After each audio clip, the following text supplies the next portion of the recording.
Você está ouvindo o História FM.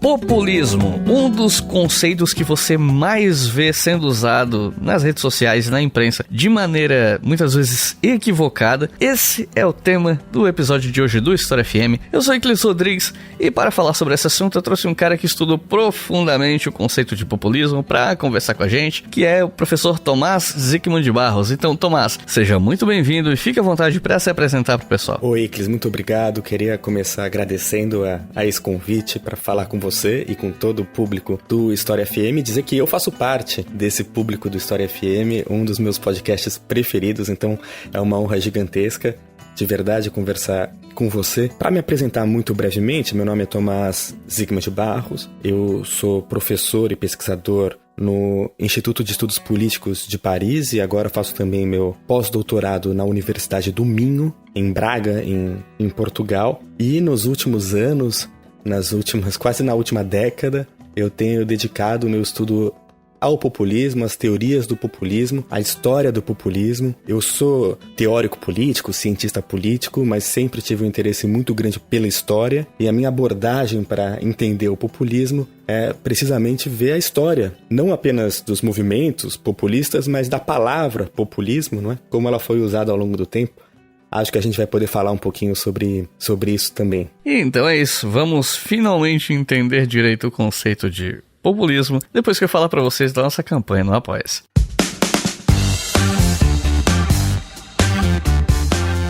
Afinal de contas, é a nossa campanha que financia esse podcast. E você que está ouvindo, você pode ser um dos nossos apoiadores, uma das pessoas que faz com que esse podcast exista, apoiando a gente em apoia.se/obrigahistoria com qualquer valor a partir de R$2 por mês. R$2 vocês têm o seu nome lido aqui quando se tornam novos apoiadores e acessam o mural do Apoia-se com novidades, spoilers e afins. R$5 por mês você ouve os episódios com antecedência. R$10 por mês você tem acesso aos roteiros em PDF dos episódios. E eu estou preparando uma nova recompensa, que é um podcast exclusivo para apoiadores. A ideia é que serão episódios curtos, direto ao ponto. O podcast será por temporadas, terá algumas temporadas por ano. No momento eu estou trabalhando nele, eu estou indo atrás das pessoas que vão participar. Tá um pouquinho demorado, depender de participantes sempre, atrapalha um pouco o fluxo da coisa. O próprio História FM eu andei tendo alguns problemas de agenda recentemente, eu até conversei sobre isso no Apoia-se com o pessoal, até no Instagram comentei, e estou trabalhando. A ideia é que a primeira temporada comece a sair em novembro e saia até final de janeiro, acredito eu. Mas, como eu disse, teremos mais de uma temporada por ano. Ainda não defini a faixa de preço do apoio que vai dar direito a ouvir esse episódio, mas logo logo vocês vão saber. E os nossos novos apoiadores e apoiadoras são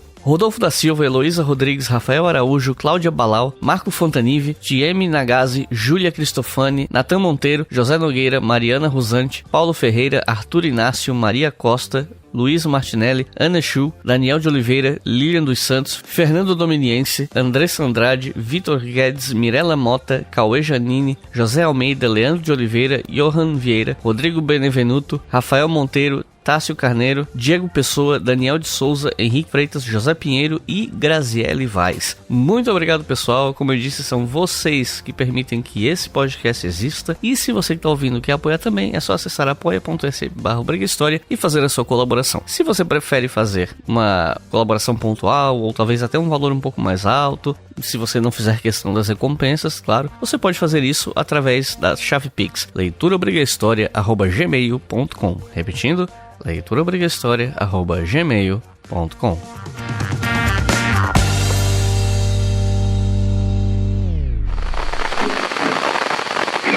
Populism has been used to describe dozens of political movements, often with counterintuitive and sometimes contradictory goals.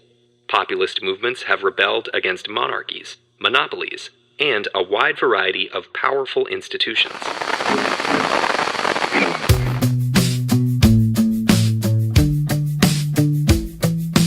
Populismo é uma palavra relativamente recente quando a gente compara com democracia, república e tal. Então eu queria entender quando é que esse termo começa a ser usado, né, que ele surge, mas também para se referir a quem que esse conceito é cunhado, né? Bem, Iclis, a palavra populismo, como você sugeriu, ela aparece recentemente, se a gente for comparar com esses outros termos, não é? Que tem milhares de anos. Populismo não tem nem 200 anos. É uma palavra que deve ter agora mais ou menos uns 150 anos. E ela surge em dois contextos ali no final do século XIX. Ela surge na Rússia e ela surge nos Estados Unidos. Pelo visto, de maneira bastante independente, né? Os primeiros a falar sobre populismo são os russos. Em qual contexto? Ali, a partir dos anos de 1860 até 1880, você vê a organização de um grupo político que se reivindica, que se chama populista. Na verdade, eles falam em russo, obviamente, e eles se chamam de narodniks. O meu russo não é muito bom, mas narod em russo significa povo, então os narodniks são os populistas. E quem eram esses narodniks? Bem, eles eram militantes intelectuais de esquerda radical na Rússia. Eles eram socialistas, mas não eram marxistas. Eu sei que a gente tem um episódio já um pouco antigo do História FM sobre o marxismo. Eles não eram marxistas, mas eram de esquerda radical. E eles entendiam que a transformação social da Rússia, que naquela época vivia ainda sob a égide tirânica do czarismo, ela só poderia acontecer a partir da mobilização do povo, que para eles era o campesinato, os camponeses, não é?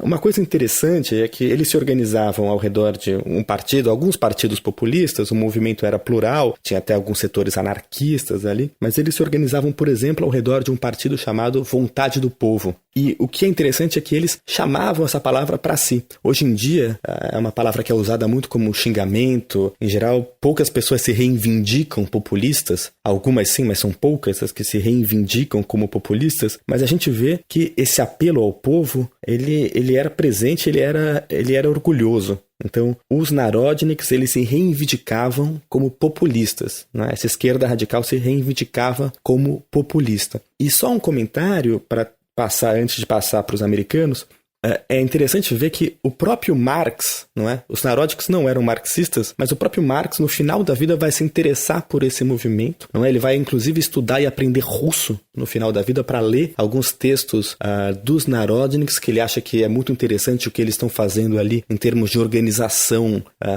popular na Rússia. E é curioso porque mesmo se alguns anos mais tarde, durante a Revolução Russa, o Lenin vai ter palavras muito duras para se referir aos narodniks, porque eles não eram marxistas, a experiência narodnik, ela foi muito importante. Os populistas russos criaram um caldo de cultura que estava muito presente na Revolução Russa. Enfim, a gente não tem como falar sobre isso agora, mas acho importante ressaltar essa dimensão, não é? O caldo de cultura do populismo russo, até hoje, em alguma medida, pode ser visto ao longo da história da Rússia. Do outro lado do mundo, mais ou menos na mesma época, um pouquinho depois, ali por volta de 1890 até 1900, nos Estados Unidos nós vemos um outro grupo, também radical, a gente pode dizer, reivindicar-se populista. Nós estamos falando do Partido do Povo, ou People's Party em inglês, não é? E quem eram os membros do People's Party? O People's Party ele foi fundado em 1892 por um grupo de pequenos e médios agricultores,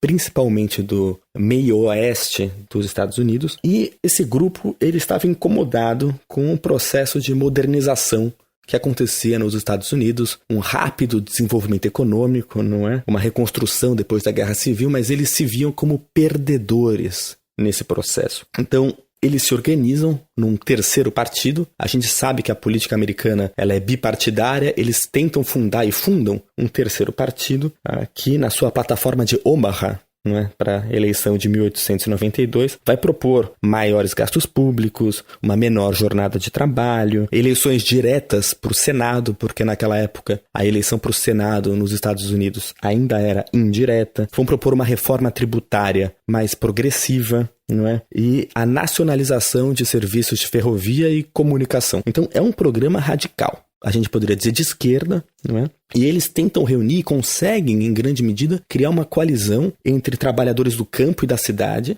E, sobretudo, o que é mais impressionante nessa circunstância, uma coalizão que une brancos e negros. Não é? Vamos lembrar que nos Estados Unidos, até hoje, a tensão racial é muito grande. No Brasil também existe, mas nos Estados Unidos ela tem uma dimensão, às vezes, mais explícita. E mesmo naquela época, eles conseguem criar essa coalizão, não é? Essa experiência populista americana, ela vai durar pouco tempo de maneira institucionalizada. Já na eleição seguinte, em 1896, eles acabam se dissolvendo. Na eleição de 1892, eles chegaram a ganhar em alguns estados, mas não levaram a eleição. Eles acabam se dissolvendo, rachando, e uma parte grande vai compor as bases do Partido Democrata e influenciar lá dentro. Mas enfim, o populismo, ele tem então esses dois momentos, na Rússia e nos Estados Unidos, no fim do século XIX, e depois ele acaba, enfim, tendo um refluxo. As pessoas param de falar muito sobre populismo na política. E como é que o termo dessa palavra, populismo, ela foi conceituada fora do Brasil? No caso, para se referir a quem? Assim, a que outros grupos? Além, claro, desses que você já mencionou, né? Pensando aqui, século XX, por exemplo. Onde é que essa palavra, esse termo vai aparecer com força fora do Brasil? Porque a gente vai falar com mais detalhes de Brasil depois, né? Claro. É interessante notar que depois dessas experiências da Rússia e dos Estados Unidos, a palavra sai um pouco da moda na política. Ela vai reaparecer na Europa, na França, para se referir a um gênero literário, o chamado romance populista, que descreve com simpatia a vida dos setores mais humildes da população, mas ela não tem um lado político muito exacerbado até os anos 50. A gente vai ver que ela começa a aparecer no Brasil no final dos anos 40, bem no finzinho dos anos 40, nos anos 50, e fora do Brasil também. Curiosamente, esses fenômenos são simultâneos, mas fora do Brasil, ela surge principalmente na pena, não é? Nos escritos de alguns intelectuais, de professores, cientistas políticos americanos, no começo dos anos 50. Eu posso citar alguns nomes desses intelectuais, por exemplo, o Edward Shields, não é, que vai falar sobre populismo em 1954. O Richard Hofstadter, que é um dos nomes mais conhecidos dessa tradição também, vai escrever em 1955 um capítulo de um livro chamado O Folclore do Populismo. E por que esses intelectuais falam de populismo? Eles estão se referindo, nessa ocasião, a uma coisa muito interessante, uma mudança muito grande de significado em relação ao que ocorria ali no populismo russo, no populismo americano do final do século XIX, porque se essas experiências do passado eram de esquerda, radicais, eles vão começar a usar a palavra populismo para se referir a uma direita autoritária e reacionária, não é? Que se baseava na ideia de que o povo é superior aos seus governantes, não é? E que, para se governar, para se fazer, enfim, o direito do povo, a lei pode ser desrespeitada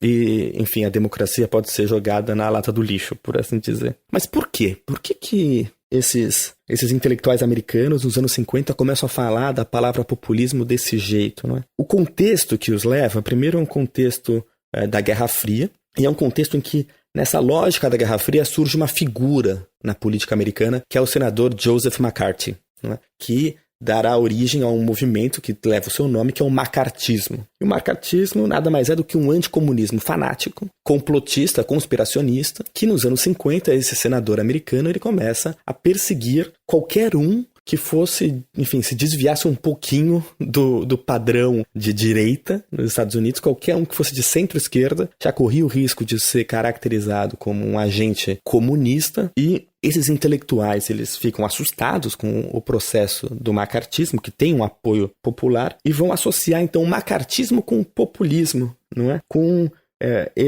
um ressentimento popular, eles vão dizer, um certo provincianismo retrógrado, um conspiracionismo. E é curioso, por que isso? E aí nós vemos como a história mal feita gera ciência política mal feita, talvez. Porque eles fazem uma interpretação hoje muito questionada do que foi a experiência do Partido do Povo no final do século XIX. Eles vão dizer que haviam setores conspiracionistas ali, até antissemitas. Havia, mas eles eram bastante marginais. Isso é um certo consenso entre os historiadores, não é?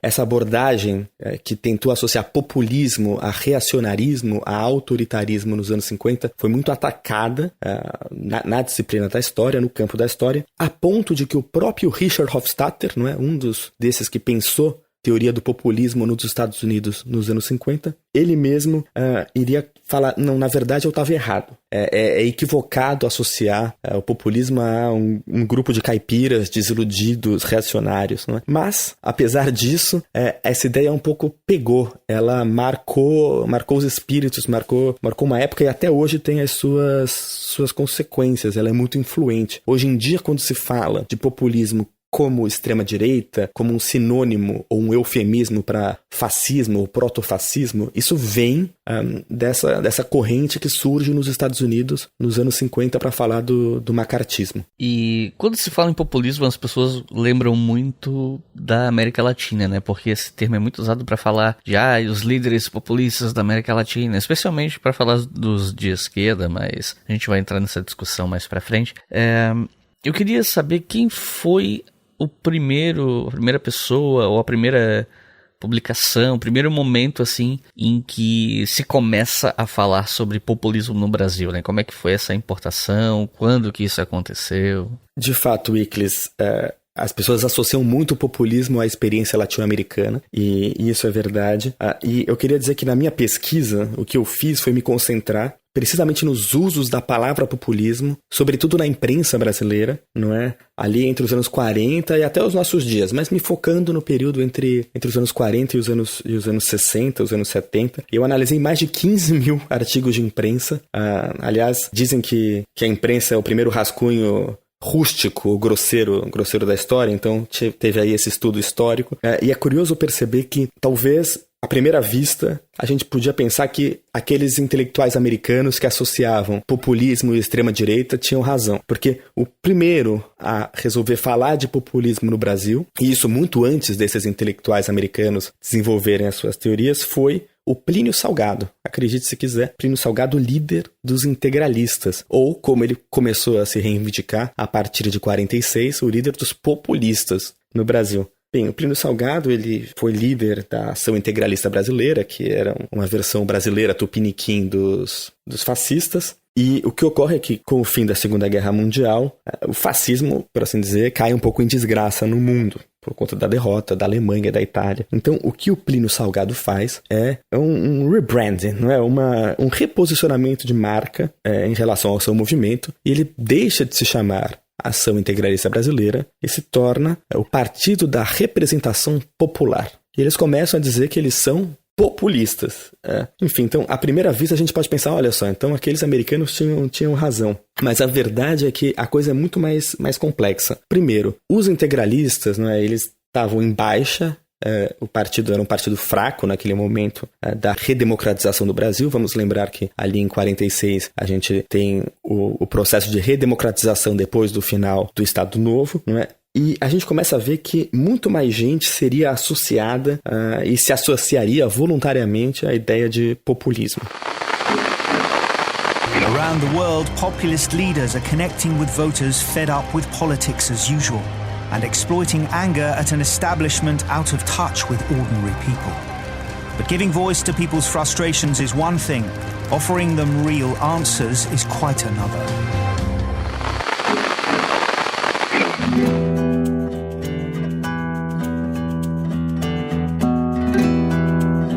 Mas os integralistas não foram os únicos e talvez nem os principais atores políticos para usar esse conceito, né? Que usaram esse conceito, né? Tem quem fale que todo esse período teria sido uma república populista no Brasil, né? Então, queria te perguntar o que teria sido, né? O que é classificado como república populista e como é que essa palavra populismo era usada na época? A expressão república populista, ela costuma ser usada para se referir a esse período, não é? Da chamada Quarta República no Brasil. A gente perde a conta às vezes, mas seria a Quarta República no Brasil, entre 46 e 64, não é? Entre o que é a redemocratização, o final do Estado Novo e o golpe militar de 64. E o que acontece nesse período?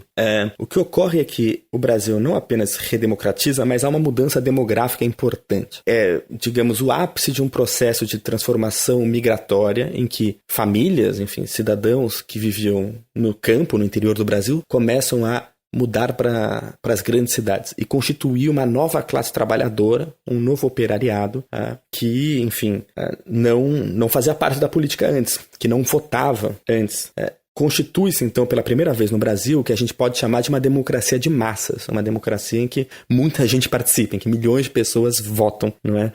E elas acabam votando, a gente vai ver isso em breve, em lideranças carismáticas, não é? Então, a ideia de populismo costuma ser associada um pouco a isso, a gente vai poder falar sobre o que é o populismo. Em alguma medida, esse processo da entrada de massas na política é chave para pensarmos o que seria o populismo. Mas é interessante, na minha pesquisa, acho que o que iniciou minha pesquisa foi precisamente essa expressão, república populista. Eu me perguntava, será que o pessoal que vivia naquela época se entendia como populista? Porque eu fui ver que a expressão república populista é dos anos 70. Não é? Aparentemente foi o Celso Laffer que usou pela primeira vez, mas eu queria entender se as pessoas usavam essa noção de populismo. E é interessante ver que sim, que é justamente nesse período que a palavra entra no léxico político brasileiro. Primeiro, como eu expliquei, através do Plínio Salgado, dos integralistas, mas isso é bastante marginal.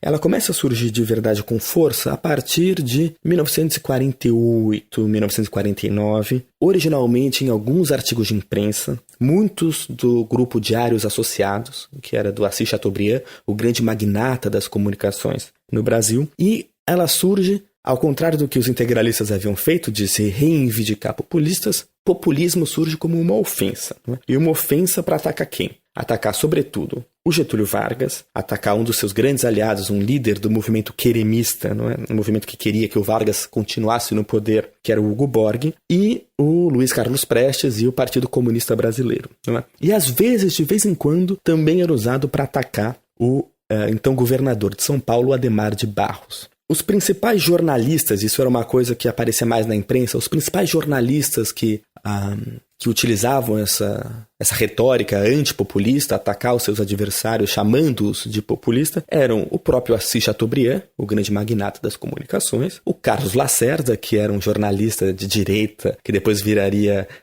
político no Brasil, seria governador da Guanabara, não é? E uma outra figura muito importante chamada Murilo Marroquim. Mas, de toda maneira, os usos ainda em 48 eram marginais. É no começo de 1949 que a coisa muda. Aliás, eu digo que existe uma data para o início, enfim, dessa explosão populista, de todo mundo começar a falar de populismo no Brasil, e é 20 de março de 1949. O que acontece nesse dia? Vamos dar um contexto. Nós estamos falando, no começo de 49, já de uma pré-campanha eleitoral de 1950. Getúlio Vargas havia sido removido do poder ali em 45, não é? O Dutra assume em 46, originalmente com apoio do Getúlio Vargas, mas depois eles acabam rompendo politicamente. E as eleições de 50 iam se aproximando e havia todo um movimento para que o Getúlio se apresentasse de novo como candidato. E mais do que isso, que ele firmasse uma aliança entre o seu partido, o PTB, o Partido Trabalhista Brasileiro, e o partido do Adhemar de Barros. Essa figura, a gente pode falar um pouquinho mais dela, que era o governador de São Paulo na época, que era o grande líder de um partido relativamente pequeno, bastante paulista, mas que começava a se enraizar pelo país, que era o PSP, o Partido Social Progressista. Né? Não havia segundo turno e a ideia de que esses dois partidos, com dois líderes carismáticos, bons de voto, pudessem se aliar, quer dizer, que esses dois partidos pudessem se aliar, ela dava medo ao Dutra, que era do PSD, né, um partido mais interiorano e um partido mais de centro-direita, e a UDN, não é, que era o grande partido das classes médias. Eles tinham medo dessa aliança virtualmente imbatível dos dois. Não é? Então, no dia 20 de março de 49, o que ocorre é que o presidente Dutra, no Palácio do Rio Negro, que é o palácio presidencial, que até hoje pertence à presidência da República em Petrópolis, ele faz uma reunião com o grande líder da UDN. Então, o Dutra era do PSD, ele vai se reunir com o Milton Campos, que era o governador de Minas Gerais da UDN, da União Democrática Nacional, porque eles querem tentar fazer uma aliança para tentar, quem sabe, barrar o Vargas de voltar ao poder. E nessa ocasião, o Dutra ele traça, com uma caneta, um esquema que vai sair na capa do Diário da Noite, um jornal importante do Rio de Janeiro no dia seguinte, o chamado Esquema de Petrópolis, em que ele vai dividir o quadro político brasileiro em dois lados. Por um lado, você tem os partidos que ele chama de democráticos conservadores, que são a UDN, o PSD. Do outro lado, os partidos chamados populistas. E aí ele vai colocar o PTB do Getúlio, o PSP do Adhemar de Barros e o que sobrava do Partido Comunista Brasileiro, que já tinha sido colocado na ilegalidade, não é?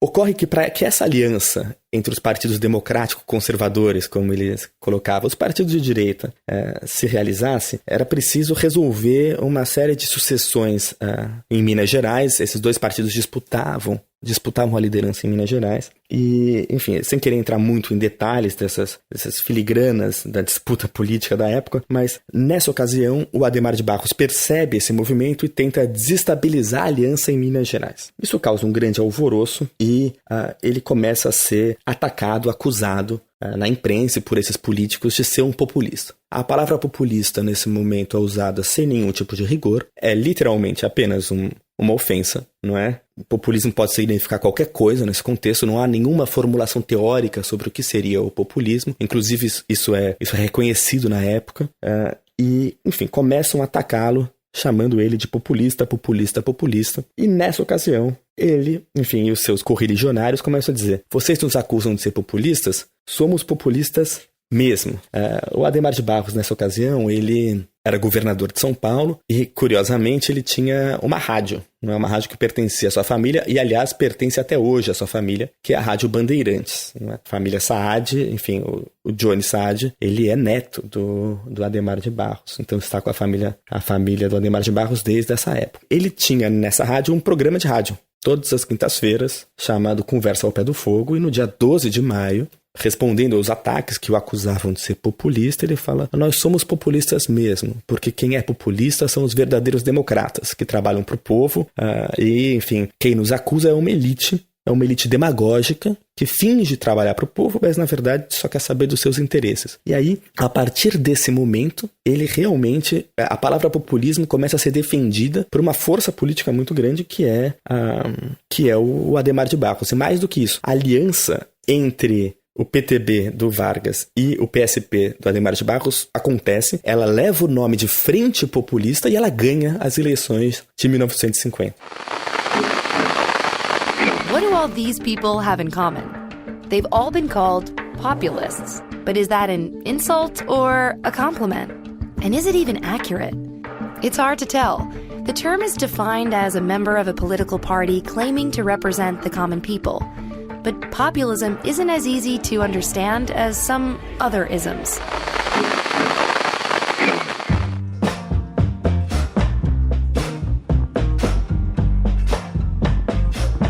Hoje em dia, populismo virou meio que quase que um xingamento, né, no debate político contemporâneo. Só que nesse período da República Populista, essa palavra era reivindicada, né? E como é que foi a relação da UDN com o populismo, incluindo aí as estratégias deles para vencer eleitoralmente os populistas, né? Que é uma dificuldade que eles tinham na época e tal. É uma boa pergunta aí, Cris, porque, como a gente viu, havia uma disputa ao redor do significado da palavra populismo, né? No começo ela serviu como um ataque, mas ao mesmo tempo havia quem se reivindicasse. De novo, a frente eleitoral entre o PTB e o PSP era a frente populista, e essa frente populista, ela era uma máquina de voto, ela era uma máquina eleitoral gigantesca, com a qual a oposição, e sobretudo a UDN, o grande partido de direita de oposição, o partido das classes médias, precisava se haver, né? O grande desafio, como chegar ao poder diante dessa máquina de voto, que era a frente populista, né? O populismo. A UDN, eu diria que nesse contexto, ela vai adotar 3 estratégias diferentes ao longo do tempo. A primeira estratégia é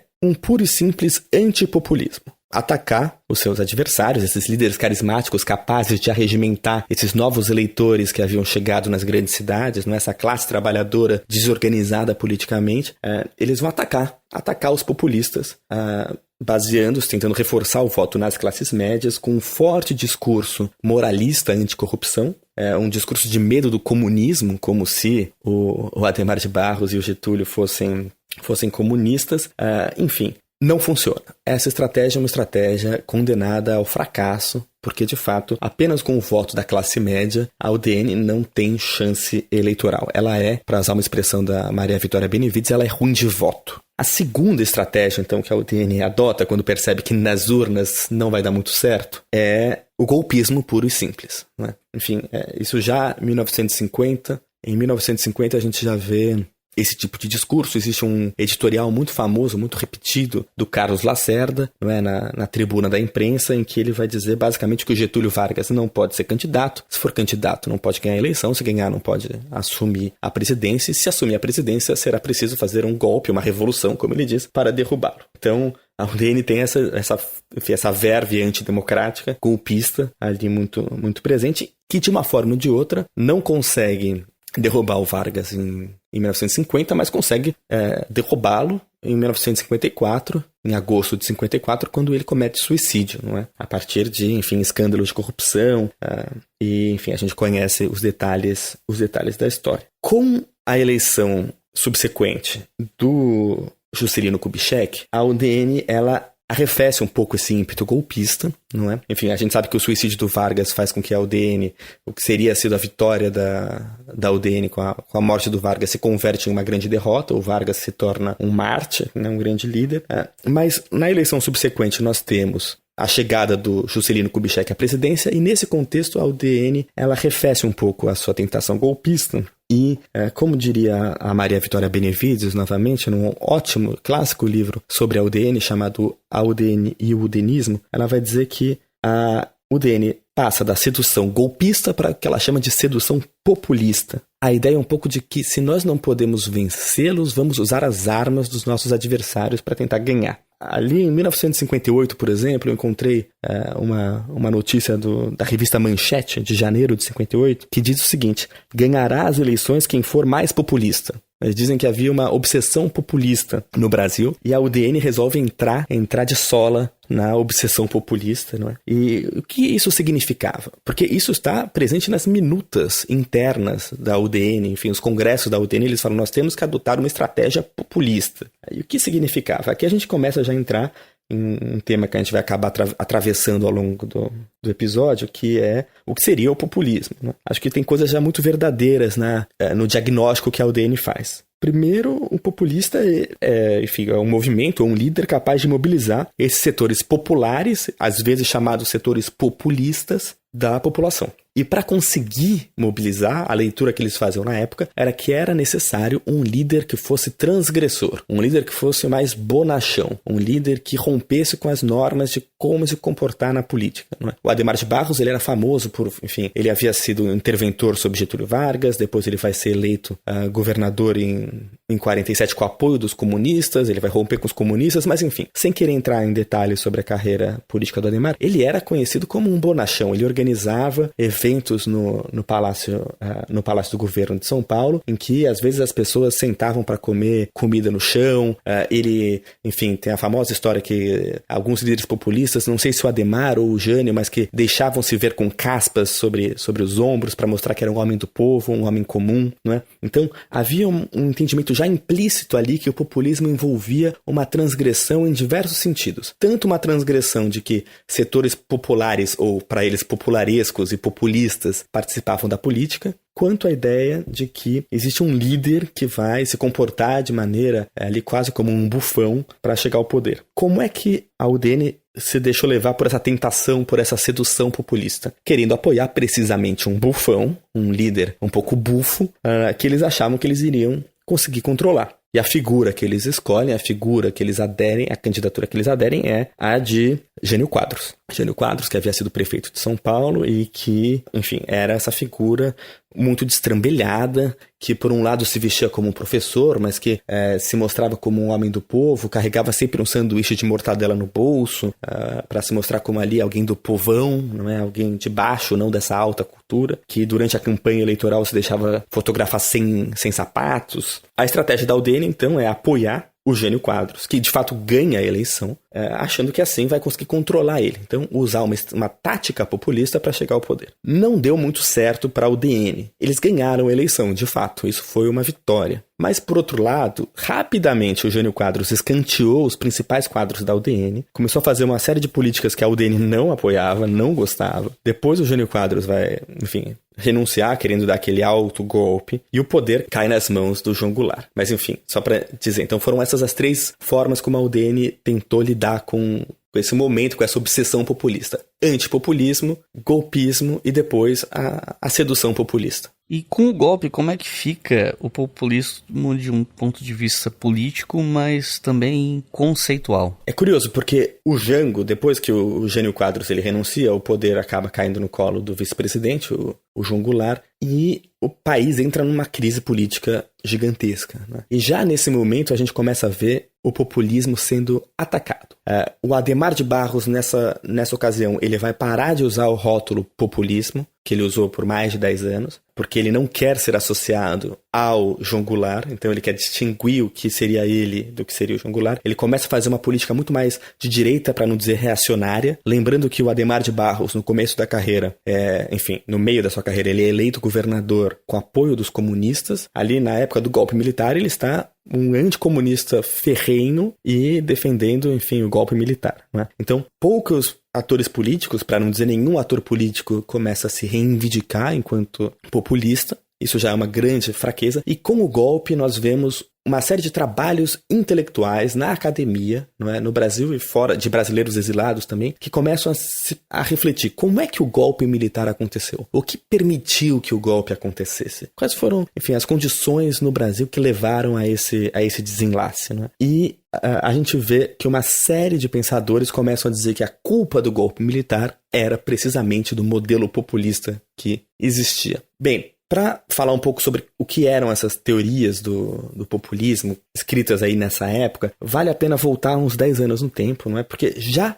em 1954, aliás, no mesmo mês que lá nos Estados Unidos o Edward Shields vai publicar o primeiro texto acadêmico sobre populismo, no Brasil no mesmo mês, e acho que de maneira não relacionada, até hoje não encontrei uma ponte entre os dois, o Hélio Jaguaribe, esse intelectual brasileiro, ele vai escrever um texto chamado O que é Adhemarismo. E lá ele vai tentar explicar o que seria o adhemarismo, dizendo: o adhemarismo é o que a gente já fala no dia a dia. Então, ele já nota que a palavra era usada no cotidiano, ele vai falar: o adhemarismo é um populismo. E como é que ele vai conceituar o populismo? Como ele vai elaborar teoricamente o populismo? Ele é influenciado por muita gente, por exemplo, o filósofo espanhol José Ortega y Gasset, na sua reflexão sobre a rebelião das massas, mas ele também é influenciado de maneira implícita pela obra do Marx, não é? E do Gramsci, no que o Marx chamava do bonapartismo e do que o Gramsci chamava de cesarismo. E para esses autores, na perspectiva marxista e também na perspectiva do Ortega y Gasset, o bonapartismo, o cesarismo e para o Jaguaribe o populismo seriam fenômenos de massa. E o que é massa?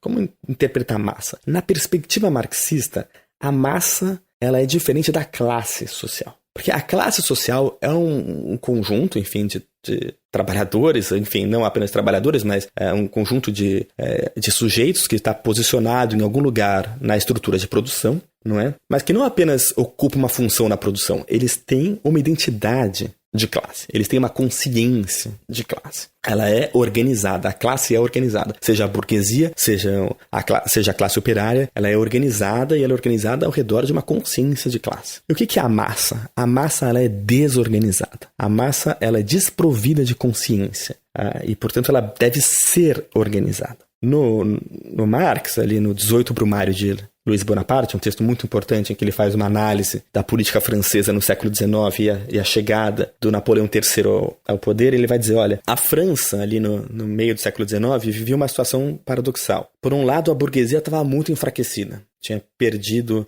uma série de batalhas e não tinha mais condição moral de guiar o país. Por outro lado, a classe operária, o proletariado, também estava muito enfraquecido, porque havia tido uma série de pequenas, mas sucessivas derrotas no campo político. E nesse contexto de enfraquecimento, de rebaixamento da força política das principais classes do capitalismo, o que ele vai dizer é que um líder carismático consegue chegar ao poder sustentado no voto, no apoio, não é, de um outro grupo, não é? Uma massa, que no caso, naquele contexto, seria o campesinato. E o Marx vai falar, o campesinato é desorganizado. A massa, e o campesinato é a massa, é desorganizada. Ele vai falar que o campesinato compõe uma classe da mesma maneira que um saco de batatas, quer dizer, que um conjunto de batatas constitui um saco de batata. Não há organicidade, não há consciência de classe. Não é? E o que ocorre, a leitura que o Marx vai fazer do bonapartismo e que o Jaguaribe, ou vou falar deles daqui a pouco, vão fazer do populismo aqui, se constitui um governo de conciliação de classes. Não é? na fraqueza da burguesia e na fraqueza do proletariado, o governo ele vai ceder para cada um dos lados, tentar fazer uma conciliação de classes a partir da manipulação paternalista dessa massa, não é, que pode ser o campesinato. Ou, no caso do Brasil, a situação era um pouco diferente, mas o Jaguaribe vai dizer que a burguesia brasileira havia perdido também as condições de liderar a modernização do país, porque ela havia passado de ser uma burguesia industrial para se tornar uma burguesia financeira. Ao mesmo tempo, a gente tinha esse novo influxo migratório interno, que constituía uma nova classe trabalhadora, mas que não tinha nenhuma história de organização sindical, nenhuma história de lutas, que era desorganizada. Então, nesse contexto brasileiro também, um líder carismático, que fosse Getúlio Vargas, Hugo Borg ou Adhemar de Barros, poderia, enfim, organizar essa classe trabalhadora de cima para baixo, não é? De maneira manipuladora, paternalista. Essa teoria do Jaguaribe, eu falei bastante sobre ela porque ela vai, em alguma medida, reaparecer com outros termos, mas muito parecida, nos trabalhos a partir do golpe, em 64 ali, principalmente nos trabalhos do Francisco Verfort e do orientador do Francisco Verfort, que é o Fernando Henrique Cardoso, o antigo presidente da República, os dois professores, sociólogos, cientistas políticos da USP. Eles constituíam naquela época uma esquerda intelectual fortemente antipopulista. Porque eles entendiam o quê? Que se até o populismo, esse sistema de conciliação de classes, ele podia dar algumas vitórias, algumas migalhas para a classe trabalhadora, no final das contas o que ela faria seria nada mais do que preparar o golpe. Ela não permitiria uma organização autônoma da classe trabalhadora. Então, por conta disso, na hora em que as tensões se acirram, o golpe acontece. Por isso que eles vão dizer, olha, o populismo é um problema e o golpe militar de 64 aconteceu por conta do populismo. Nós precisamos, portanto, superar o populismo. Juro com a mão e a alma sobre a Constituição do Brasil e perante Deus defender a liberdade de cada cidadão brasileiro. Juro defender um regime democrático que é a vitória dos direitos do povo. Juro amparar as conquistas dos homens que nas fábricas e nos campos, com o seu suor, trabalham, lutam e sofrem pelo Brasil. Juro pela minha vida, sob a égide desta Constituição, lutar pelo povo e em prol do progresso da nossa pátria imortal.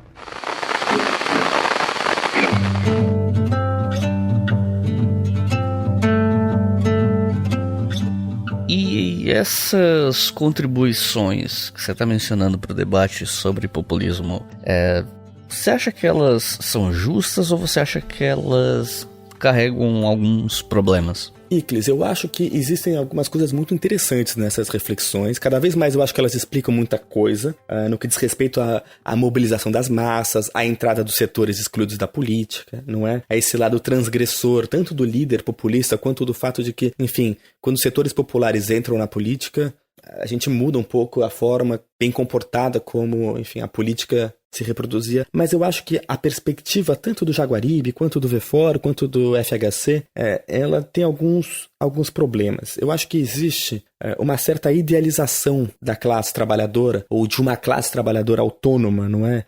Que eles associam talvez a um padrão de desenvolvimento europeu. E para eles, o que faltava no Brasil era isso, era uma classe trabalhadora autônoma e, portanto, ela seria manipulada.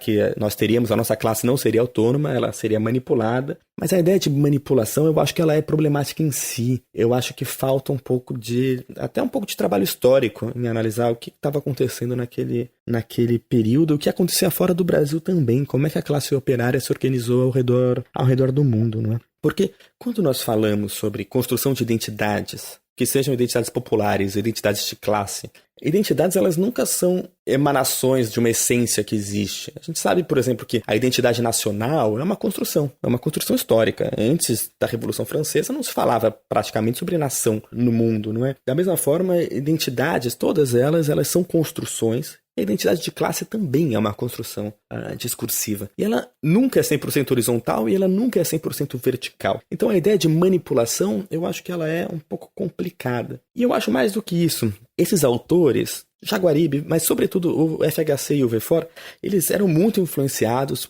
pelo pensamento marxista, mas acho que eles ignoravam o próprio interesse que o Marx teve no final da vida pelos populistas russos. E por que o Marx se interessou pelos populistas russos? Eu falei um pouquinho disso no começo do episódio, na primeira parte. O Marx se interessava porque eu acho que ele, no final da vida, percebeu que a organização da classe operária na Europa ocidental, enfim, ela não caminhava de maneira autônoma e autossuficiente e, enfim, sempre de uma maneira linear. Não. As coisas são mais complexas, a construção de identidades é mais complexa. E uma situação como a russa, uma situação em que, de fato, você tinha um operariado absolutamente desorganizado, uma situação em que a grande classe de trabalhadores eram os camponeses, eu acho que aquilo ali começou a interessar ao Marx no final da vida por isso. Como construir identidades coletivas, identidades de luta, para além do automatismo de que a sua posição na esfera de produção vai te produzir algum tipo de organização e identidade. Então, eu acho que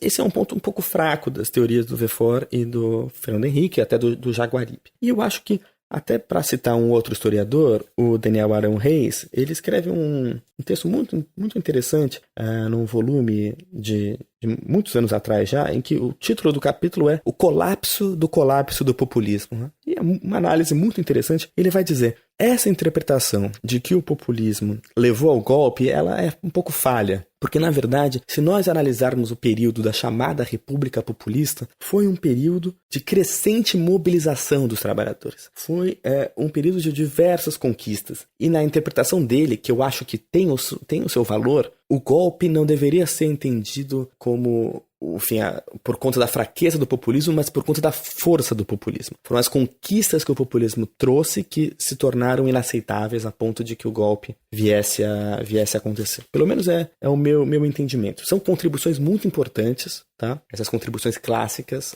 eu acho cada vez mais que elas são importantes, mas eu acho que a gente precisa conseguir ir para além da idealização de uma classe trabalhadora que nunca existiu e entender que a política é feita de, enfim, construção de processos de identidades coletivas, emancipatórias que seja, e que isso está sempre em disputa, sempre em luta, e o populismo é uma forma de construir identidades coletivas. Então a gente poderia dizer que nesse processo de redemocratização do Brasil, né, depois dos anos de ditadura e tudo mais, esse processo teve uma espécie de antipopulismo como um componente que fez parte desse processo, e esse termo populismo ele começou a ser usado como, a partir desse momento da redemocratização, ele ganha um outro significado, ou ele começa a ser aplicado mais a determinados grupos, a coisa muda de figura? Como é que foi esse momento? Eu falei sobre o Fernando Henrique, sobre o Verfort, sobre o Francisco Verfort na sua última pergunta, porque eu acho que eles são exemplos. Havia outros intelectuais, o Ottaviani, por exemplo, fala muito sobre populismo, até o Celso Furtado vai discutir um pouco o populismo, todos um pouco através do mesmo prisma, da mesma perspectiva, mas eu gosto de lembrar dessas duas figuras, não é? Porque elas são um símbolo do que foi a política brasileira no pós-ditadura, na redemocratização. Porque são duas figuras-chave que eram muito próximas, até o final da vida ficaram muito próximas, mas que em algum momento se afastaram para fazer parte da fundação dos dois principais partidos da nova república. Né? Bem, o Fernando Henrique, nós sabemos, foi presidente do Brasil por 8 anos, né? Mas antes foi um intelectual, enfim, um político do MDB, do PMDB e depois fundador do PSDB, e que tinha um pesado discurso antipopulista já desde a sua teorização, enquanto ele ainda era um intelectual, um professor. Então o PSDB vai dizer, e o Fernando Henrique vai dizer ainda antes da criação do PSDB, que o populismo foi o que levou ao golpe. A gente sabe que o populismo é limitador, é limitado, então a perspectiva deles era fazer uma política antipopulista. E a gente pode pensar, bem, e o que a esquerda tem a dizer sobre isso? A esquerda também foi profundamente influenciada por esse pensamento antipopulista, principalmente por esses intelectuais da Universidade de São Paulo, da USP, não é? E o Verfort, ele é o grande exemplo. O Verfort, ele foi secretário-geral do PT. Enquanto o Fernando Henrique ele vai para o MDB e depois para o PSDB, o Verfort foi por muitos anos um militante, um intelectual também orgânico do Partido dos Trabalhadores, que surge, que é fundado em oposição ao legado varguista, em oposição ao legado de Getúlio Vargas, em oposição, por exemplo, ao Leonel Brizola. Leonel Brizola, que era o grande herdeiro do Getúlio depois da morte do João Goulart. O PT vai dizer que, precisamente, o que havia no período getulista eram sindicatos que não eram livres, era uma classe trabalhadora tutelada, E ali as greves de operários do ABC, que o Lula lidera, é um outro tipo de sindicalismo, é um novo sindicalismo do ABC, um sindicalismo que vai romper com aquelas dinâmicas muito próximas do Estado, não é? Então é curioso ver que tanto o PT quanto o PSDB, porque eram muito influenciados os dois por essa inteligência, esses intelectuais, os pianos, né? Eles vão reproduzir um discurso antipopulista.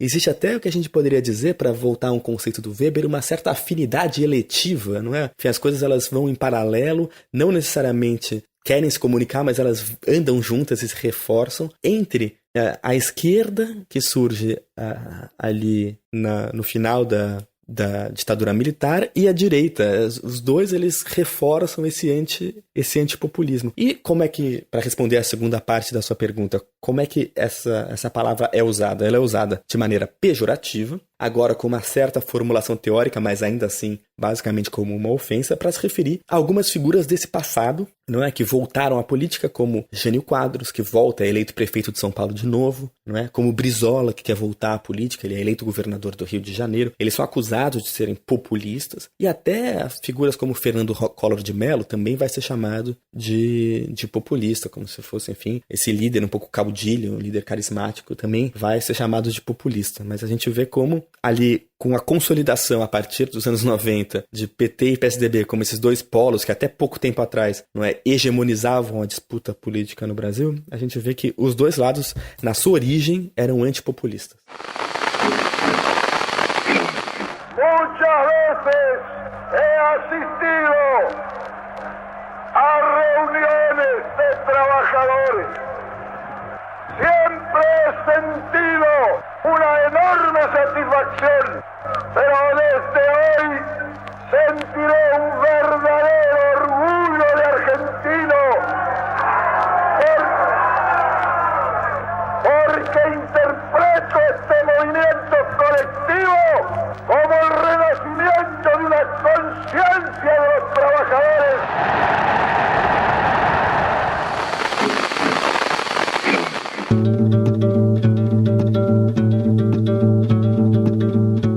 Quando Lula chega no poder, o termo populismo ganhou muita força, especialmente na imprensa, e até hoje é um conceito que é bem carta marcada no lexo da imprensa para falar especialmente de regimes de esquerda, quase como se o populismo fosse uma coisa exclusiva de esquerda, né? Eu lembro que em algum vídeo antigo meu, eu não lembro qual, eu cheguei a comentar que existia um populismo de direita também, não apenas de esquerda, né? E veio uma meia dúzia de uns caras me chamar de burro, de idiota, mas um monte de coisa, porque para eles populismo é uma coisa intrinsecamente da esquerda, né? Em grande parte pelo clima político das últimas 2 décadas. No caso dos caras, eu só dei bloco e ficou por isso, mas o fato é que essa mentalidade, ela permeia o debate público, né? Então, eu queria pedir para você falar sobre o populismo no contexto do governo Lula. E queria saber se você pode explicar para o pessoal por que o populismo pode ser tanto de direita quanto de esquerda, muito embora eu acho que o que foi conversado até agora já entrega um pouco o jogo, né? Mas talvez com exemplos mais contemporâneos fique mais fácil do pessoal entender. Iclis, eu super entendo a sua indignação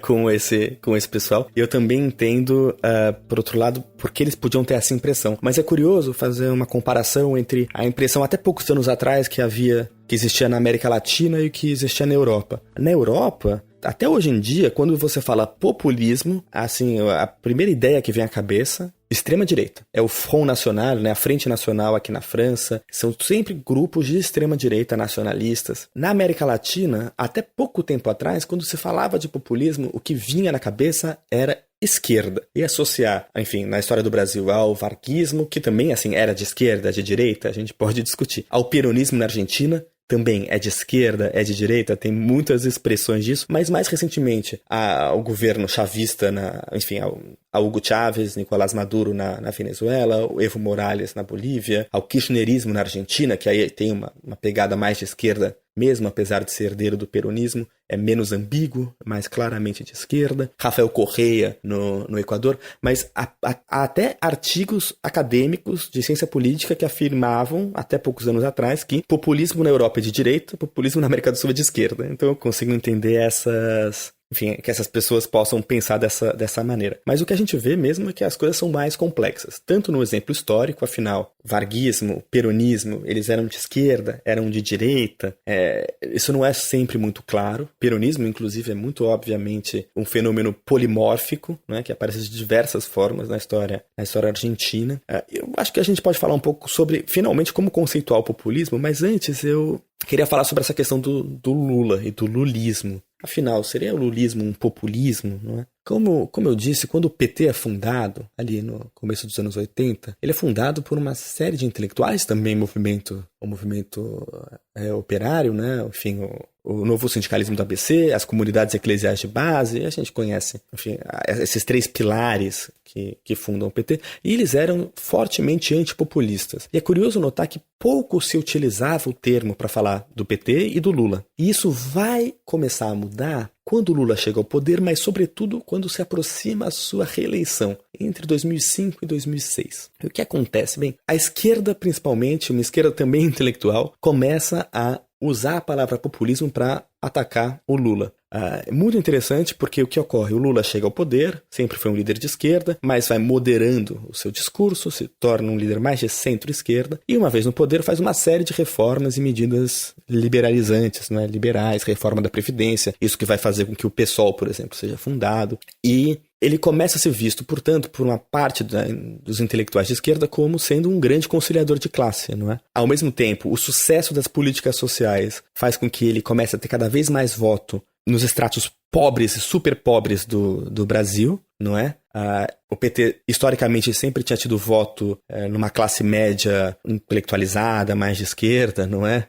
Meio intelectual, meio de esquerda, mas ele começa, a partir ali no meio do primeiro mandato do Lula, a ter mais voto, conseguir mais voto nos rincões do Brasil, a hegemonizar, por exemplo, as regiões mais pobres do Nordeste, a partir do Bolsa Família. Então, esses intelectuais de esquerda, eu posso citar, por exemplo, pessoas que eu admiro, mas acho que é importante ressaltar, como Thales Absaber, como Vladimir Safatli, vão começar a falar, não, olha, o que o PT tem feito é populismo, porque é conciliação de classe, porque é um grande pacto conservador. É um pacto em que todo mundo ganha, entre aspas, enquanto o país cresce, não é? E por isso ele seria populista. Mas existe um segundo grupo que começa a falar sobre o populismo, que é a direita. E o fator-chave estourar esse uso da palavra populismo pela direita é o escândalo do Mensalão, que acontece ali em 2005, a partir, enfim, uma série de escândalos que estoura nos Correios e acusações de compra de parlamentares, e a direita começa a atacar o Lula e atacar principalmente o PT. O partido, ele se enfraquece muito, ele perde uma base eleitoral importante que tinha nos setores ali de classe média, da elite mais à esquerda, que para de votar no PT.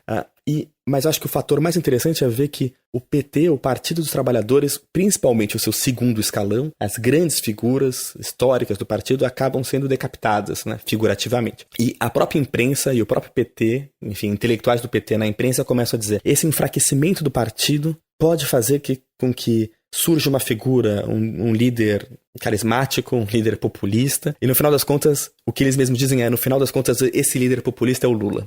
O PT perde força em favor do Lula. O Lula sempre foi uma figura com uma influência muito grande no partido, mas o que se encontra na imprensa é que haveria um populismo a partir de 2005, 2006, quando o Lula se torna a grande figura do PT, e a política deixa de ser uma política petista para se tornar uma política lulista, né? Então, ao mesmo tempo, é curioso ver que é bem nesse período que o Lula acaba se reconciliando mais ainda com o legado do Getúlio Vargas. Quando ele é atacado pela imprensa, pela direita, por conta dos escândalos que estão ocorrendo, ele vai se reivindicar do legado do Getúlio Vargas, ele vai se comparar ao Getúlio Vargas, vai dizer que assim como as elites quiseram derrubar o Getúlio, querem derrubar ele. Então, é curioso você ver essa mudança do PT, que se converte cada vez mais, se aproxima cada vez mais do que foi a história do PTB no Brasil. Essas duas correntes se encontram. O PT, que surge como um partido populista, de acordo com muitos, e eu acho que faz algum sentido, ele vai se tornando cada vez mais um partido populista. Os apelos ao povo, o discurso do povo contra as elites ganha muito mais força na campanha. A campanha de 2006 é uma campanha em que o Lula diz que o presidente é o povo e o povo é presidente. Tem esse apelo muito, muito grande. Então,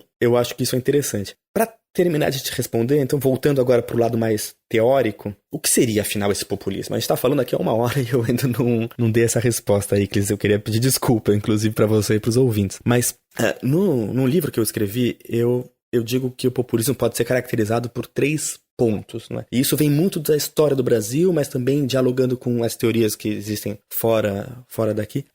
Eu vou dizer que há 3 pontos que caracterizam o populismo e eles vão meio juntos. Primeiro, o populista ele vai se basear, vai apelar para uma retórica, um discurso que opõe o povo às elites. Um segundo ponto é que o populismo ele vai ser esteticamente transgressivo. Eu vou explicar o que é isso daqui a pouco. E o terceiro ponto é que o populismo ele pode transformar instituições. Esses 3 pontos vão juntos, eu vou querer destrinchar um pouquinho eles rapidamente, tá? Povo contra elites, o primeiro traço do populismo. Esses termos, eles não têm um significado fixo. Então, um populista de direita, ele vai falar do povo, mas quando ele fala do povo, por exemplo, ele vai ter um entendimento muito mais nacionalista do povo. No caso da Europa, por exemplo, uma dimensão racista, só é parte do povo quem é branco, por exemplo. Isso é muito comum no populismo de direita. Um povo muito mais próximo de uma definição étnica do que civil. A elite também vai ser diferente, então um populismo de esquerda vai falar contra as elites econômicas. Um populismo de direita vai falar contra as elites intelectuais, não é? Contra as ONGs internacionais, alguma coisa desse tipo. A forma como essa oposição povo e elite se constrói também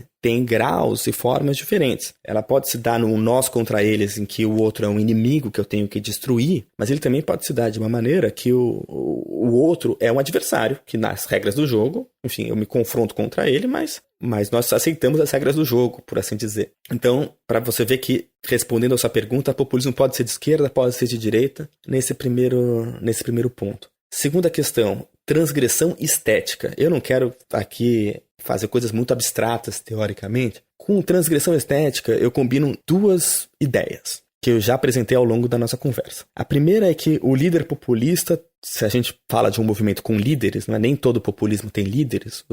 Os Narodniks na Rússia não tinham um líder claro, não era um líder carismático, nem o People's Party, Partido do Povo nos Estados Unidos. Mas quando há líderes, eles costumam ser transgressores. Eles vão, enfim, como eu falei, o Adhemar de Barros com a caspa em cima do ombro, vão falar errado, vão se comportar de maneira culturalmente popular. Contra a alta cultura, eles vão valorizar tudo o que vem de baixo. Mas mais do que isso, existe uma transgressão no sentido de que entra na política uma série de setores que não faziam parte da política, que estavam invisibilizados. E quando eles entram, isso é chocante, não é? Por isso, inclusive, que a vitória de setores populistas nos choca. Mas quem é que o populismo vai mobilizar? Isso também muda se ele é de esquerda ou se ele é de direita, não é? Um populismo de esquerda, por exemplo, vai, em geral, mobilizar trabalhadores que estavam excluídos, como no caso do Brasil ali nos anos 50, nos anos 60. Vai, por exemplo, incluir mulheres, negros, LGBTs, indígenas, todas as minorias que não tinham voz na política. Um populismo de direita, ele vai querer mobilizar também setores excluídos, mas quais? Setores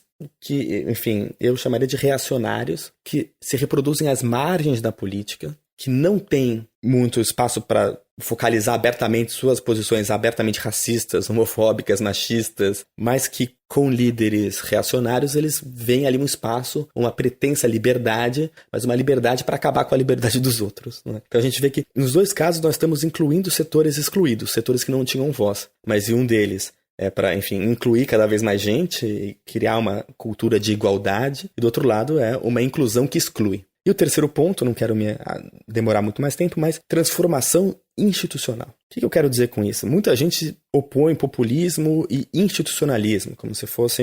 Enfim, o populismo é atenta contra as instituições. Mas, de novo, são palavras que a gente usa, às vezes, sem muito rigor, não é? O que é instituição? Tem toda uma corrente do pensamento institucional que vai dizer instituição é qualquer regra que regule a forma como a vida social se dá. E elas podem ser regras escritas, mas também regras não escritas. Então, uma instituição é a Constituição, as leis, mas também as práticas, as regras não escritas. Por exemplo, numa sociedade racista, a lei não escrita é que o negro, o indígena, enfim, o não branco, ele não vai ter o mesmo espaço, ele não vai ter acesso às mesmas oportunidades do que os brancos. Uma sociedade sexista, machista, isso também se aplica a mulheres, LGBTs, enfim. Então, o populismo ele pode transformar instituições, sim, na dinâmica de atentar e querer acabar com a separação dos poderes e, enfim, chegar em Brasília e quebrar os prédios ali do judiciário, do legislativo, invadir a presidência, mas também tem esse lado de transformação institucional para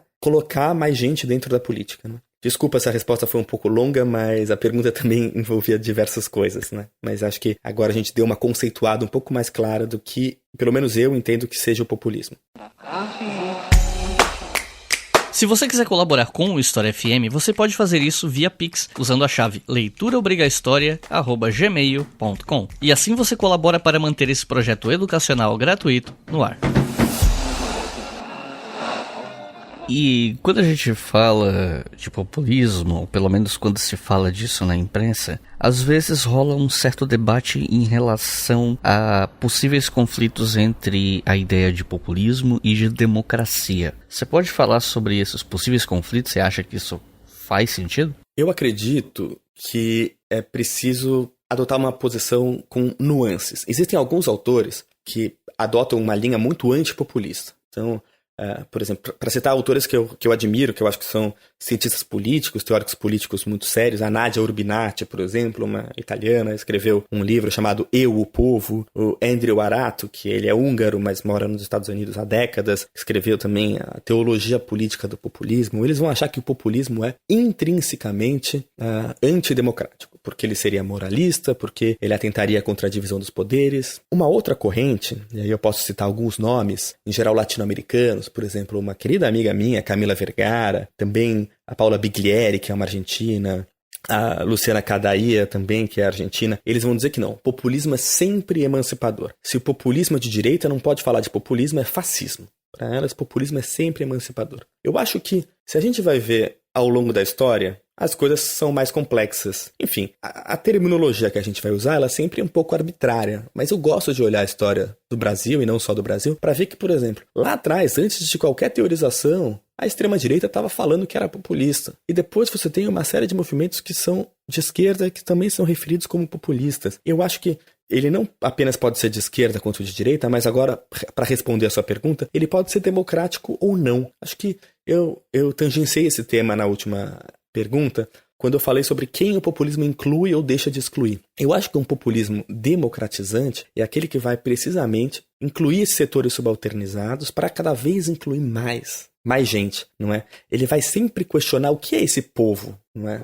Para quem nós estamos falando. Porque mesmo numa democracia liberal, em que todo mundo, a princípio, abstratamente tem direitos iguais e liberdades iguais, a gente sabe que alguns setores têm mais voz do que outros. Alguns setores têm mais direitos do que outros, têm mais liberdades do que outros. O que o populismo emancipador ou democratizante faz, do meu entender, é dizer, olha, existem essas franjas, que às vezes são bem grandes, inclusive, existe toda essa parte da população que também é povo, também faz parte do povo. Aliás, eles talvez sejam o mais autêntico povo. E não para excluir os outros, mas vamos incluir esse pessoal. Vamos universalizar direitos, não é? Vamos colocar mais gente para fazer parte da política. E eu acho que isso apenas aprofunda a democracia. Agora, por outro lado, você tem essa outra forma de inclusão que é, não, olha, a gente quer incluir esses setores reacionários para criar um povo limitador. Setores reacionários que muitas vezes se incomodam com as transformações profundas que acontecem no mundo. É claro que o mundo, a gente vive num mundo de precarização muito grande. Cada vez mais as relações de trabalho se transformam em detrimento dos trabalhadores. Claro, isso cria angústia, isso cria uma demanda por líderes fortes que vão resolver o nosso problema. E também existem transformações estruturais que duram décadas, séculos de emancipação, de questionamento de autoridades tradicionais, da família tradicional, da religião mesmo. Isso para muita gente é angustiante. Então, o que essas pessoas vão querer precisamente no populismo reacionário, no meu entender, é um líder que vai acabar com esse processo de questionamento das ordens estabelecidas e reforçar estruturas de dominação. Então, no meu entender, é isso. O populismo pode ser democrático quando ele inclui com essa ideia de universalizar direitos. E ele é antidemocrático quando o objetivo dele é excluir e reforçar estruturas de dominação arraigadas. E quais tu acha que seriam os problemas de usar o conceito de populismo, levando em conta isso tudo, de que ele pode ser tanto de direita quanto de esquerda, que ele pode ser tanto democrático quanto antidemocrático? Porque se ele pode ser de tudo um pouco, isso provavelmente vai gerar alguns problemas na hora que você vai usar esse conceito, né? Então, que problemas você acha que ele tem à luz dessa variedade de possibilidades, né? E que isso é um problema seríssimo. Inclusive, existem intelectuais muito sérios que dizem, vamos parar de falar de populismo, porque isso cria mais confusão do que esclarecimento. Tá bom, num grande congresso de especialistas do populismo, a partir de uma perspectiva crítica, a gente pode falar sobre isso e a gente vai se entender. Mas do momento que a gente sai da porta para fora da academia, vira uma cacofonia, vira uma polissemia, uma polimorfia. Populismo, qualquer coisa vira populismo. Populismo econômico, populismo penal, populismo judiciário, populismo e demagogia. E isso serve, pelo fato da palavra ser usada à torto e à direito, ela é usada para se referir a todos, quase qualquer líder do mundo já sofreu da alcunha de populismo, de ser acusado de ser populista. Quando a palavra ela é usada para tudo, ela não serve para nada, não é? Essa é a verdade. No caso do Brasil, por exemplo, tem algo até pior. Em 2018, muito claramente, no ano passado também, em 2022, nós vimos como a palavra populismo foi utilizada para criar falsas simetrias, para criar falsas equivalências. Por exemplo, para colocar Lula e Bolsonaro no mesmo balaio. É um discurso que era utilizado principalmente, mobilizado principalmente por essa direita, ou que se afirma centro-direita ou centro, que não tinha voto, para tentar, enfim, colocar Lula e Bolsonaro no mesmo e se distinguir dos demais. Ou, o que é pior, para normalizar a extrema-direita. Porque ao criar falsas equivalências, por exemplo, pegando 2018, você tinha de um lado o Bolsonaro, que é um político de extrema-direita. Não há nenhuma sombra de dúvida, ele era o político mais de extrema-direita do parlamento brasileiro até aquele momento. Então, todas as métricas possíveis, extrema-direita. Do outro lado, nós tínhamos o PT, o Lula e o Fernando Haddad depois, que é um partido de esquerda, centro-esquerda, não é? Enfim, esteve no poder por mais de 10 anos, não fez a revolução socialista no Brasil. Quando você coloca os dois em pé de igualdade, você, por um lado, sataniza, diaboliza, faz a caveira do PT, e por outro lado você normaliza o Bolsonaro, normaliza a extrema-direita, porque se ele é equivalente ao PT, e o PT já governou o Brasil por 10 anos, tudo bem, eu posso votar nesse cara que tem ligações com grupos neonazistas, por exemplo, porque na verdade ele é a mesma coisa do outro lado. Então, a palavra populismo, quando ela é usada no dia a dia, de maneira corriqueira, ela se serve a esse tipo de expediente que eu acho bastante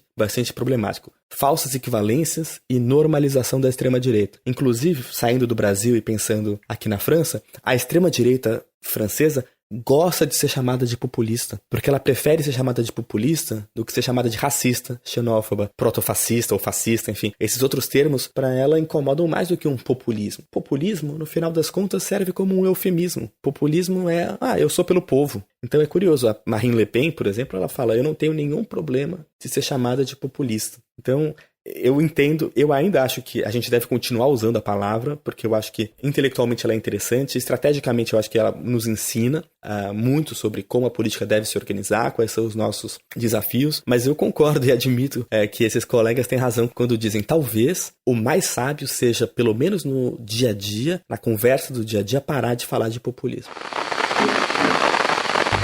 Populism sounds like democracy in action. It's all about looking after the little guy, hearing what ordinary people want and giving it to them, or at least promising to give it to them. Oddly though, populist is almost always a pejorative term. No one really wants the label. Most populist leaders would rather see themselves as inspiring grassroots movements.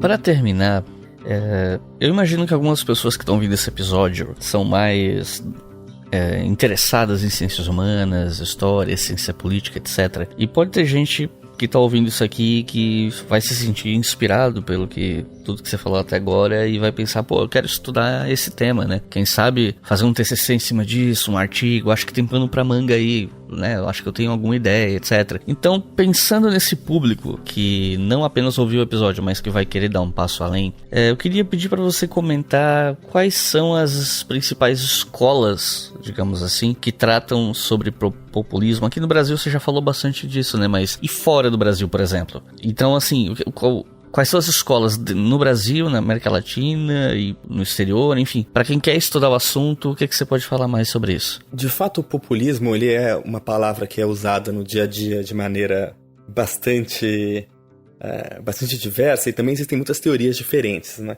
Eu tentei apresentar ali a minha, que eu acho que tenta fazer um apanhado das demais, mas para fazer uma lista bastante breve para quem quiser estudar e conhecer em detalhe as diversas formulações sobre o populismo, eu acho que, tirando algumas teorias que basicamente vão falar que o populismo é o diabo, enfim, que não serve para nada, acho que abordagens que tentam entender o fenômeno de maneira mais interessante, a gente tem, primeiro, a abordagem chamada ideacional ou ideológica, cujo principal expoente é o Cas Mudde, que é um neerlandês, um holandês, né, que é professor nos Estados Unidos, e ele vai dizer que o populismo é uma ideologia, mas é uma ideologia de formas, de um tipo específico, é uma ideologia que ele chama de centro fino. O que isso significa? É uma ideologia que não se pretende responder a todos os problemas da sociedade e sempre vai estar associado a alguma outra ideologia. Então você vai ter um populismo conservador, um populismo socialista. E o que eles têm em comum? Qual é o centro dessa ideologia fina? Quais são esses poucos elementos que a definem? Ele vai dizer que é uma oposição do povo contra as elites, não é? Mas que esse povo é apresentado como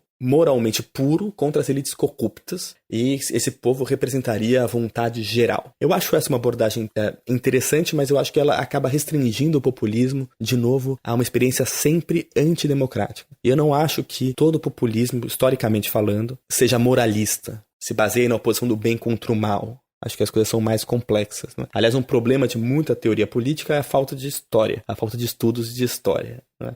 Talvez a falta de estudos de história também esteja presente nas outras duas que eu vou citar aqui rapidamente. Existe uma abordagem que eu acho muito interessante, que é a abordagem discursiva, cujo grande expoente, uma pessoa que me influenciou muito, enfim, os escritos me influenciaram muito, que é o Ernesto Laclau, ou Ernesto Laclau, um teórico político argentino, que depois se radicou na Inglaterra, faleceu em 2013 ou 2014. Ele vai falar que o populismo é uma lógica discursiva que opõe de novo o povo às elites, não é? O que ocorre, de acordo com ele, é que o populismo vai pegar uma série de demandas insatisfeitas na sociedade, criar uma equivalência entre elas. Então, por exemplo, demanda por mais transporte, por mais educação, por mais segurança, por direitos de minorias ou de maiorias, enfim, étnicas, raciais, de gênero, colocar elas em uma equivalência contra um adversário em comum. Eu acho que essa é uma teoria muito interessante, é uma teoria que vai dizer que o populismo pode ser emancipador, pode ser democrático, mas eu acho que apesar do Laclau ser de formação histórica, foi uma abordagem que foi se esvaziando de conteúdo histórico e se tornou muito formalista, não é? E acaba que, no final das contas, tudo entra um pouco na categoria de populismo, não precisa nem falar de povo contra as elites, de acordo com ele, vira só um nós contra eles, e aí você acaba confundindo populismo com nacionalismo, com socialismo, com qualquer outra perspectiva e programa político. Então acho que o populismo perde a sua especificidade. Ele vai dizer que toda política é em alguma medida populista. Interessante, muito interessante. Mas se toda política é populista, por que eu falo de populismo? A terceira abordagem que eu acho que vale a pena tratar é a abordagem chamada performativa, que vai entender o populismo como algo ligado à performance quase artística, teatral dos líderes populistas, que vão precisamente fazer essa oposição entre quem está em cima, né, as elites, contra o que está embaixo. Mas existe um paralelo entre as elites e o povo, que é entre a alta cultura e a baixa cultura, né? As referências, enfim, de quem é bem engravatado, bem comportado. A política tradicional seria bem comportada e o populista seria esse bonachão, esse que vai falar palavrão, que vai, enfim, ser grosseiro, ou fazer apelo a referências populares. A gente vê isso muito claramente no Bolsonaro, por exemplo, que é aquele que vai comer frango com farofa, se deixar tudo sujo, que vai, enfim, se vestir com uma camisa de time falsa, com uma sandália de dedo, numa reunião ministerial, que vai falar palavrão pra caramba. Isso tem um lado transgressor. E o próprio Lula, que se deixa fotografar carregando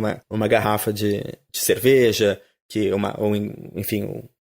um isopor cheio de cerveja, que vai também falar às vezes errado e fazer brincadeira com falar errado. fazer referências à cultura popular. De novo, são figuras muito diferentes, mas existe essa dimensão de transgressão. O problema dessa abordagem, no meu entender, é que ela é muito focada nos líderes e ela não analisa quais são os setores sociais mobilizados pelo populismo. A transgressão de que ela fala é uma transgressão puramente performativa do estilo político dos líderes, mas e a transgressão de quem é que está fora da política e entra junto com esses líderes, né? Essas são as 3 principais abordagens e eu acho que todas elas pecam por falta de história, por falta de análise do que aconteceu ao longo da história. E por isso que eu gosto, mesmo com as minhas objeções, daquelas teorias antigas, clássicas do Brasil, porque eu acho que elas eram impregnadas de história, de uma forma ou de outra, e elas têm que ser lidas pela história do Brasil, não é?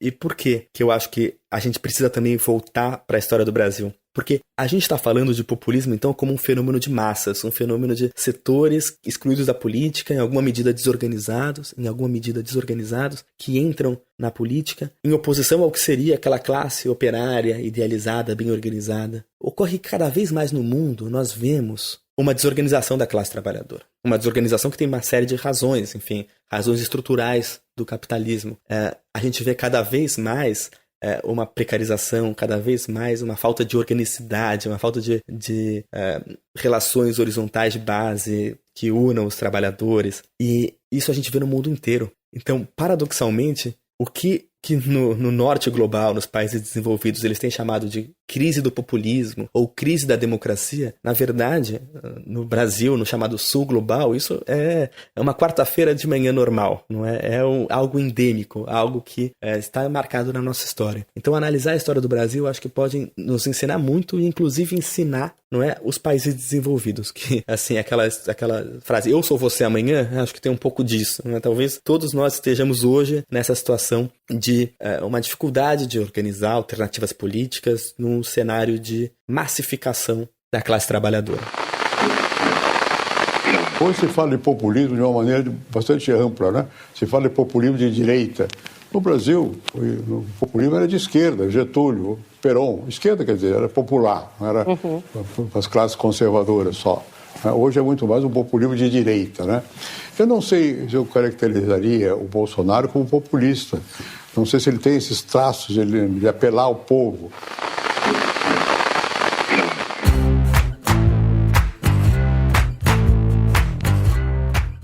Recomendações de leitura para quem ouviu até o final, se interessou pelo tema, quer pesquisar mais. Se você tivesse que recomendar até uns 3 livros, que livros seriam? E claro, entre esses 3, por favor, fale para os ouvintes sobre o seu livro, né? Icles, obrigado. Eu acho que eu vou começar com um livro que eu acho muito interessante, mais uma perspectiva brasileira, não é? Chamado O Populismo e Sua História, Debate e Crítica, que foi organizado pelo Jorge Ferreira. E enfim, eu acho que foi um livro que, quando ele foi publicado, ali em 2001, ele conseguiu resumir muito a história intelectual do populismo no Brasil até aquele ponto. Eles não haviam feito uma pesquisa com, por exemplo, a minha, com imprensa, com uma palavra usada, mas eles fazem um belo apanhado e dentro desse livro tem esse artigo que eu gosto muito, do Daniel Arão Reis, que é o colapso do populismo. É um artigo relativamente curto. Eu acho que dá uma perspectiva crítica legal sobre a história do populismo no Brasil. Um outro que eu recomendo, também publicado em português, eu não sei se está disponível hoje em dia nas livrarias, talvez seja fora de circulação, mas já foi publicado em português, que é A Razão Populista, do Ernesto Laclau, ou Ernesto Laclau. Também é um excelente livro para quem quer se introduzir nos estudos populistas, uma abordagem também, acho que crítica, às vezes bastante abstrata, mas acho que até de fácil leitura, antinomias, questões, paradoxos, mas acho bem legal. E para fazer então o meu próprio jabá, tem um livro que eu publiquei no ano passado, em setembro do ano passado, com meu querido amigo e colega Miguel Lago, que é professor de Harvard, chamado Do que Falamos Quando Falamos de Populismo. É um livrinho curtinho, tem 145 páginas, também são letras grandes, páginas pequenas, então para tentar fazer a propaganda. E é um livro que tem basicamente 2 partes. O primeiro capítulo ele explica a história da palavra populismo, então faz uma versão um pouquinho mais aprofundada do que a gente discutiu aqui. E o segundo faz uma discussão mais teórica sobre como eu e o Miguel a gente entende o populismo e como a gente analisava a eleição do ano passado a partir dessa perspectiva. Então, o que Lula e Bolsonaro tinham de populismo, mas ao mesmo tempo como que eles não eram a mesma coisa. O que nos levou a escrever o livro era precisamente a luta contra as falsas equivalências. Tá? Então esse foi o mote do nosso livro. Então eu também, assim, modestamente, coloco a minha própria contribuição nessa lista de 3 livros. Obrigado, Iclis. Então é isso. Tens alguma consideração final, algum último recado que gostaria de passar pro pessoal? Iclis, eu só posso mesmo agradecer a você e agradecer a toda a audiência, não é, do História FM, dizer que, de novo, é uma honra, que eu adoro escutar o História FM. E, enfim, se eu posso dizer, eu sei que não deveria ser meu espaço, mas então apoiem o História FM, né? Não deixem de apoiar o História FM. Essa é a minha última mensagem. Então é isso, gente. Muito obrigado por terem ouvido até o final. Faço minhas as palavras do convidado. Apoiem o História FM lá em apoia.se/brigahistoria. R$2 por mês vocês já conseguem apoiar o projeto. É muito importante para ele continuar existindo. Não se esqueça também que os nomes dos livros citados aqui no final estão no post desse episódio no nosso site. É só lá, historiafm.com, clica na capa do História FM, ou então vai na lupa, digita populismo, vai aparecer lá, tem o nome dos livros, tem link pra compra, se eu achar na Amazon, enfim. E claro, sigam nas redes sociais, né? @brigahistoria no Instagram e Twitter, e @historiafm com FM maiúsculo no Twitter também. Então é isso, muito obrigado e até a próxima.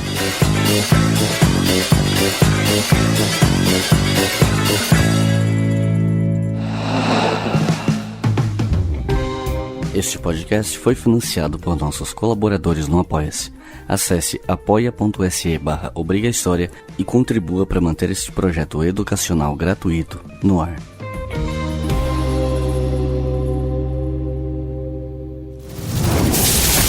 Esse podcast foi editado por Samuel Gambini, samuelgambiniaudio.com.